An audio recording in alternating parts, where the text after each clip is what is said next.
Hello everyone. The next topic we discuss is the virus. The term virus means venom or poisonous fluid. So any fluid which is capable of causing death to an individual or is capable of transmitting infection to an individual is known as a viral fluid or a poisonous fluid. The viruses cause various diseases like the mumps, smallpox, herpes, influenza, and AIDS in the humans. Plant diseases like mosaic leaf rolling and curling, yellowing and vein clearing, dwarfing, stunted growth, etc. may be also because of viral agents. They are too small to be seen even underneath the light microscope. So the size ranges from zero point zero 0.02 to zero point 0.3 micrometers. So smallpox virus is the largest virus. It is about 200 nanometers in diameter, whereas the polio virus is the smallest virus, around 28 nanometer in diameter. When viruses are outside the host, they are metabolically inert. It means they are not capable of transmitting any disease or reproducing or causing any harm to the individual. But they can only reproduce when they have invaded a host and taken up the metabolic machinery of the host.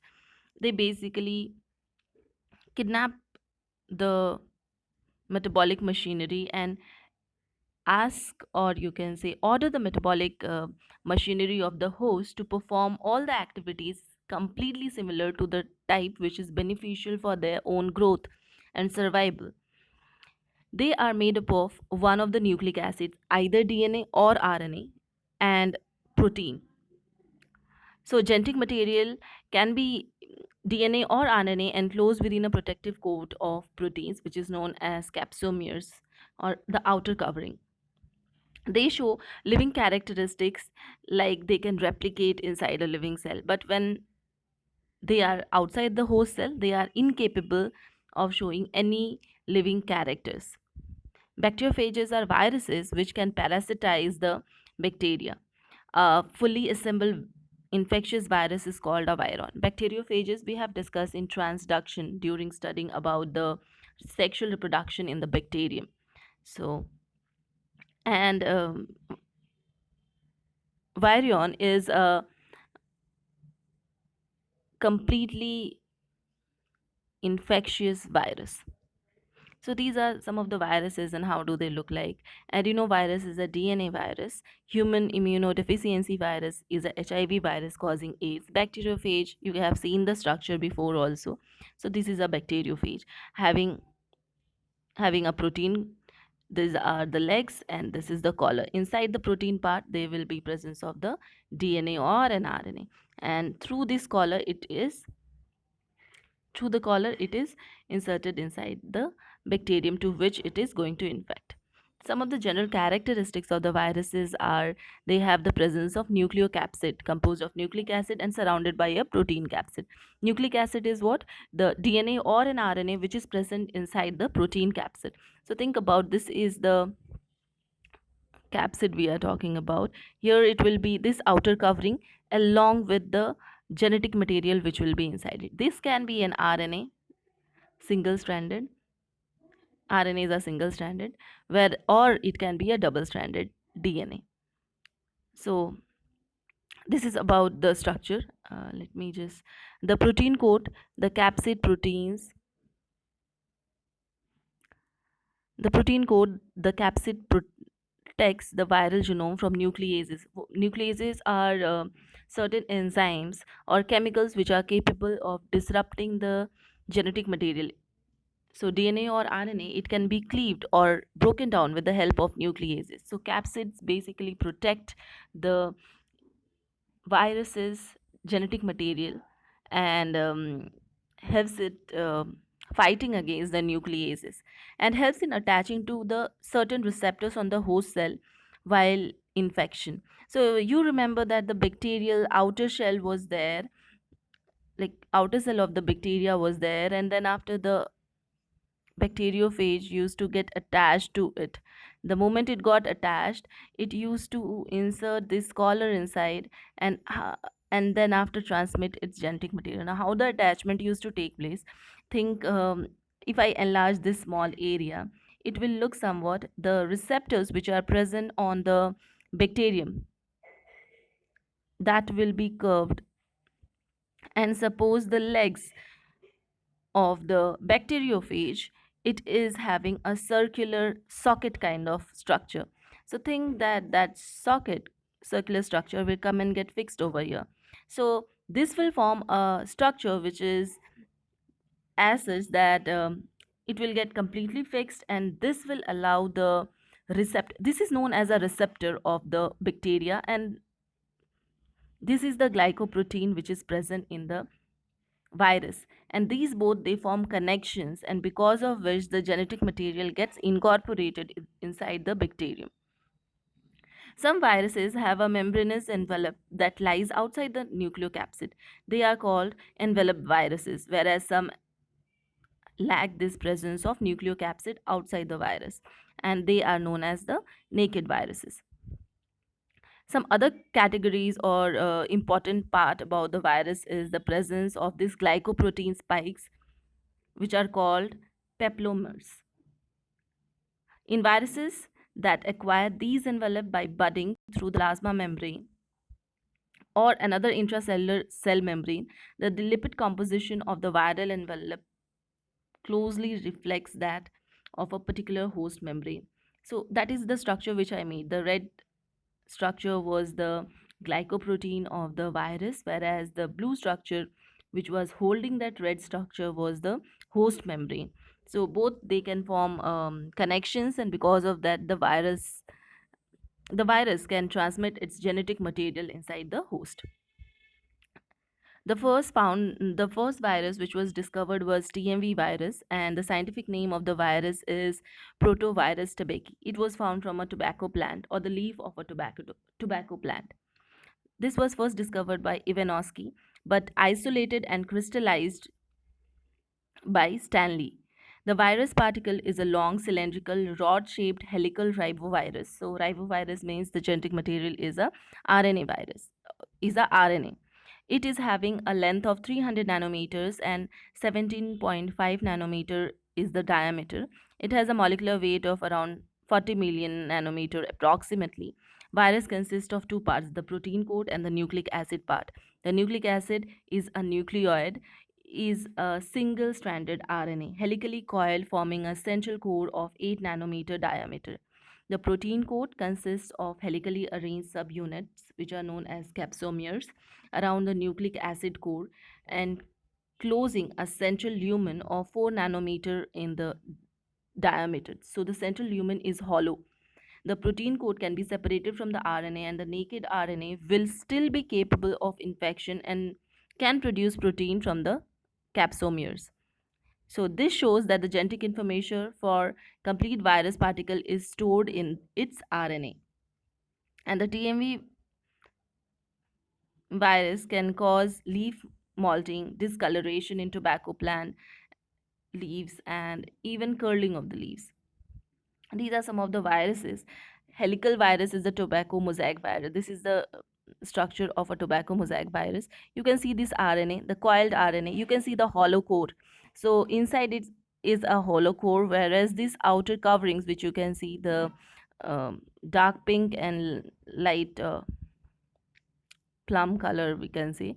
So these are actually the capsids, or they are made up of proteins, whereas this yellow portion is the RNA or the genetic material, and it is a hollow structure.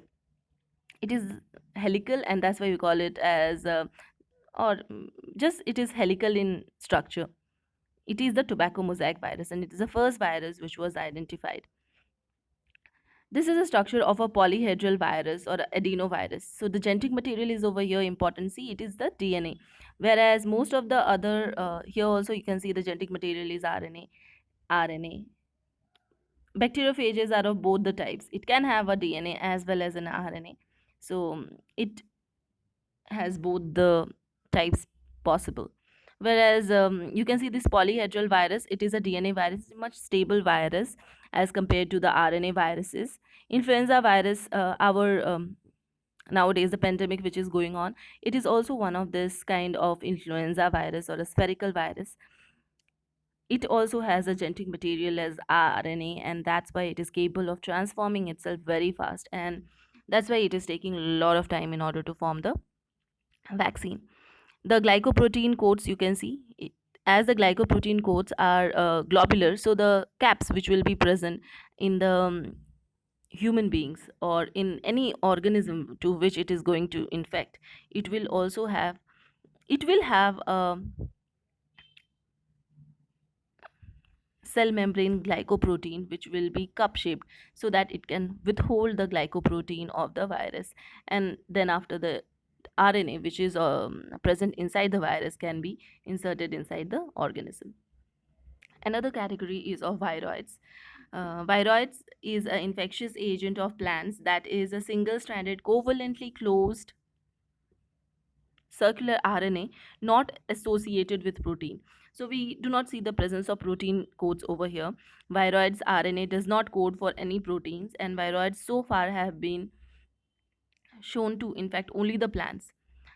Few well-studied viroids include the coconut kadang kadang viroid and potato spindle tuber viroid. The viroid RNA itself acts as a ribozyme. Ribozyme means it is a kind of enzyme which is capable of cleaving the nuclease of the viroid. Bacteriophages, they have a scientific name as Pagovirus secundus. It is a coleophase as it infects the colon bacterium E. coli. It looks like a tadpole. It is differentiated into head and tail. The bacteriophages were first discovered by Twort and studied by D. Herrely. The head is hexagonal in outline, having isohedral pyramidal ends. It is 95 nanometer in length and 65 nanometer in diameter. The head consists of an outer protein coat, which is capsid composed of 2000 subunits of proteins or capsomeres. The protein coat surrounds a compact core of nucleoid. Nucleoid is the genetic material, and it is double stranded DNA molecule. The tail is cylindrical but is much narrower as compared to the head. The tail consists of an outer protein sheath which can contract longitudinally. The lower end of the tail consists of hexagonal tail plates. It has six tail pins at each corner, to which are attached six protein fibers known as tail fibers. The tail fibers normally remain folded inside the tail core. When extended, they help in the attachment of the virus to the bacterium. Tip of the tail also has some molecules of hydrolyzing enzymes or lysozymes. These head and tail are joined to each other through a short neck bearing a circular proteinaceous disc called the collar. So this is the TMV virus. This is a TMV virus. You can see these capsids. Each of these yellow structures, they are capsomeres, and this red color globular structure, you can see it is the RNA or the genetic material, and inside this is a hollow core which is present. If we want to differentiate or see the differentiating characteristics of viron and viroids, we will see that it is a nucleoprotein particle, virion, whereas viroid is a RNA particle. When we say a nucleoprotein, it means it can have a DNA or an RNA, whereas viroids will always have an RNA. Virion, a protein covering coat, is present. Here it is absent in the viroids. They have a larger size as compared to the viroids. Virions infect all types of organism, whereas viroids infect only the plants. Virion's width is 10 to 300 nanometers and width is around 2 nanometers. The length is 20 to 800 nanometers of the virion, whereas the length of viroid is around 40 to 130 nanometer. The cytoplasmic membrane is absent, but sometimes membranous envelope may be present. So envelopes can be present in between them, and that's why the virion is much more infectious. Cytoplasmic membrane is absent in case of viroids. Responsiveness, it means that some of the bacteriophages respond to a host by injecting their genomes. Here in the viroids, we do not see such kind of activity. It cannot replicate on its own. It utilizes the replicating machinery of the host by invading the host genome, whereas it can replicate by rolling circle mechanism using a RNA template. The enzyme involved is RNA polymerase 2 for the viroids, and they are self capable of forming or replicating themselves. If we see the contribution of some of the scientists, the first contribution is of Bejernik. So he said that contagium vivium fluidum, which means that the infectious plant's cell sap, when it is studied or is taken in order to study it, we can use the same fluid or the cell sap of the infected plant to infect another uninfected or healthy plants. So the fluid of the unhealthy plant had something within it which was capable of infecting some other organisms, and the substance which is infecting the other organisms is much smaller than the bacterium. This was found by Bejernik. He just said that there is something which is present in the cell sap of the infectious plant, and if we use that fluid on some other healthy plant, that healthy plant will also have the infection, and the infecting agent is much smaller than the bacterium. He could not find out that what it exactly was or how was it infecting the healthy plant, but he was aware that the fluid was contagious as it was capable of transmitting the infection from a unhealthy plant to a healthy plant. Stanley is a scientist who crystallized the TMV virus or the tobacco mosaic virus. He won the Nobel Prize for the crystallization of the first virus. Contribution of Ivanovsky, if we see, he discovered the TMV virus. He determined that the infection was mosaic disease, which was believed at the time to be caused by bacterium. Using a filtering method for the isolation of bacteria, he discovered that filtered sap from diseased plant could cause infection to a healthy plant. So he is also known as the discoverer of TMV virus. Dainer is an ex scientist, and he discovered that the causative agent of the potato spindle tuber disease is not a virus but a novel agent, which consists solely of short strand of single stranded RNA without a protein capsid, 80 times smaller than the smallest virus. And it is known as a virus. They are the viroids. Viroids displace viruses as the smallest infectious agents known. So this is a revolution in virology, because at first it was thought of that viruses are the smallest ultra microscopic organisms, but now we have found out that it is not the viruses. We have even smaller than them some organisms, and those are the viroids.